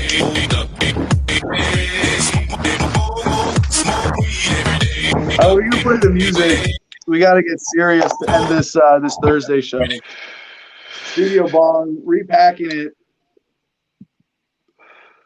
Okay, all right, let's Jim. What get else do some we got? good news in our life? You do the good news from now on. Do you have the good news link? You do the good news while I smoke pot and be like, no, that's not really good news. I like this format change. I'm digging this boy. one. Maybe it's the marijuanas. Yes. Okay, Jim. You got the good news. No, we'll do it. Well, we'll start this tomorrow. Oh, they started you like with that somebody's idea for ending birthday. the show? I totally like this idea for ending the show. Absolutely. Go ahead. Let's get some good news in our life. Whose birthday is it? Smoke weed every day. All right. The good news is that Trump is leaving the White House. The bad news is that Biden is replacing him. All right. From goodnewsnetwork.org, on this day in history, in 1947, December 17th, British industrial company BTH received a patent for holography invented by Dennis Gabor. Now, just to be clear, inventing holography, getting it to the point where you can get it patented, very, very good news. But patenting it and using the force of government to claim ownership of an idea that you don't have a right to, intellectual property is a racket. That in and of itself is bad news here. On this day in 1967, the Air Quality Act of 1967 was passed unanimously by the U.S. Senate, which initiated extensive monitoring and inspections into sources of air pollution and what to do about it, and led to the passage of the No, not good news, because it led us to the point we're at today. We're the biggest polluter in the I should have the soundboard while Jim reads the good news. While the biggest polluter in the world as a singular institution is, drum roll please. Do we not have a drum roll on the soundboard? All right. The United States military. On this day in 1969, the SALT I talks began between the Soviet Union and the U.S. to control nuclear arms. Now, that, the general effort of governments to stop each other from using nuclear weapons and to minimize that, that's a good thing. The fact that it's necessary, definitely not.